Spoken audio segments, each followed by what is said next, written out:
آج جن چیلنجز کا ہمیں سامنا ہے وہ اس بات کا تقاضا کرتا ہے کہ ہم تصور توحید کو فروغ دیں۔ اللہ ایک ہے، اس کو ہم فروغ دیں۔ ایک زمانے میں یہ چیلنج تھا کہ کوئی شرک کر رہا ہے، کوئی شرک نہیں کر رہا۔ ہمارے ہاں بھی احباب نے ایک دوسرے پر فتاوی جڑے، کسی کو مشرک کسی کو بدعتی، اسی سے سوء استفادہ کرتے ہوئے الہادی قوتوں نے پھر خدا کی جو حیثیت ہے اس کو ختم کر کے بے خدا تہذیب کو پروان چڑھنے کے لیے کہ خدا کا تصور کوئی تصور نہیں ہے۔ ہمارے ان ہی اپنے مناقشوں کی وجہ سے، مخالفتوں کی وجہ سے سوء استفادہ کیا گیا اور سرے سے خدا کا تصور ہی ختم کرنے کی کوشش کی گئی۔ حالانکہ میں نے عرض کیا قرآن فرماتا ہے اللہ خالق کل شیء وہو علی کل شیء وکیل، کہ اللہ ہر چیز کا خالق ہے اور وہ نگہبان ہے۔ ایسے نہیں بیٹھ گیا پیدا کی اور ختم کر کوئی اور چلا رہا ہے، فرشتے چلا رہے ہیں یا اے بی سی زی کوئی اور مخلوق اس کائنات کو چلا رہی ہے، نہیں، اللہ فرماتا ہے اسی نے خلق کیا ہے۔ اللہ خالق کل شیء، ہر چیز کو اس نے تخلیق کیا ہے۔ وَهُوَ عَلَى كُلِّ شَيْءٍ وَكِيلٌ، اور وہ ہر چیز کا نگہبان ہے، خود براہ راست خود نگہبانی فرما رہا ہے۔ انسان بے مقصد اس دنیا میں نہیں آیا، بلکہ قرآن نے اسے جھنجھوڑا ہے۔ أَفَحَسِبْتُمْ أَنَّمَا خَلَقْنَاكُمْ عَبَثًا وَأَنَّكُمْ إِلَيْنَا لَا تُرْجَعُونَ، کیا تم یہ گمان کر بیٹھے ہو کہ ہم نے تمہیں فضول پیدا کیا ہے؟ أَنَّمَا خَلَقْنَاكُمْ عَبَثًا، ہم نے تمہیں فضول پہ پیدا کیا ہے، بیکار پیدا کیا ہے۔ وَأَنَّكُمْ إِلَيْنَا لَا تُرْجَعُونَ، اور تم ہماری طرف نہیں لوٹائے جاؤ گے۔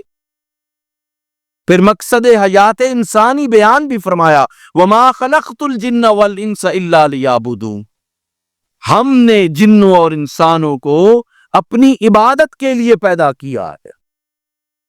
اللہ کو وہ پہچانے، اس کو خدا مانے، خدا واحد مانے۔ انسان کی تخلیق کا مقصد ہے بھائی، بے مقصد نہیں ہے، کھانے پینے کا چکر نہیں کہ بس کھایا پیا اور گئے، پھر کون پوچھے گا اس زندگی کے بارے میں۔ الہادی قوتوں نے آخرت کے تصور کو دھندلا کر دیا ہے، اور انہوں نے یہ سوچا یہ بس جس طرح پہلے لوگ کہتے تھے نا کہ انسان مر مٹ جائے گا، ہڈیاں بوسیدہ ہو جائیں گی، سب کچھ ختم ہو جائے گا، پھر انسان کو کیسے زندہ کیا جائے گا؟ جیسے مشرکین مکہ کہا کرتے تھے، سورہ یاسین میں اللہ سبحانہ وتعالی نے ذکر فرمایا قال من یحیی العظام وہی رمیم، کہ ان ہڈیوں کو کون زندہ کرے گا جب وہ چورا ہو گئی ہیں۔ قرآن نے کہا، اللہ نے پھر خود جواب دیا کہ وہ ذات زندہ کرے گی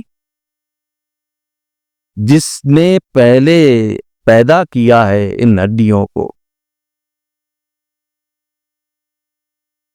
جس نے ان ہڈیوں کو پہلے پیدا کیا ہے۔ قل یحیی الذی انشأہا اول مرہ، فرما دیجئے کہ یہ اٹھائے گا ان کو جس نے پہلی دفعہ پیدا کرنا مشکل تھا بغیر نقشے کے، اب تو پورا نقشہ ایک انسان کا موجود ہے، اب کون سا مشکل رہ گیا ہے اس کے لیے؟ جب اسے بغیر نقشے کے پیدا کر دیا ہے تو اب تو نقشہ موجود ہے اس کا۔ قل یحیی الذی انشأہا اول مرہ وَهُوَ بِكُلِّ خَلْقٍ عَلِيمٌ، اور وہ ہر تخلیق کو جانتا ہے، بھولا نہیں ہے۔ ہم یہ سمجھے کہ ایک انسان کو اس نے پیدا کیا وہ بھول گیا، نہیں، وہ جانتا ہے، ہر تخلیق کو جانتا ہے، ہر مخلوق کو وہ جانتا ہے۔ اور پھر آخرت میں تمہیں جب وہ اٹھائے گا فَمَنْ يَعْمَلْ مِثْقَالَ ذَرَّةٍ خَيْرٍ يَرَهُ وَمَنْ يَعْمَلْ مِثْقَالَ ذَرَّةٍ شَرٍّ يَرَهُ۔ ایسے نہیں ہے کہ یہ زبانی جمع خرچ کر کے اپنے جھوٹے دلائل کی بنیاد پر کہہ دیا کہ بس انسان مر کے مٹی ہو گیا ہے، اس کے بعد اس کی حیثیت ختم ہو گئی ہے، پھر اس زندگی کو سجانے کا کیا مقصد تھا؟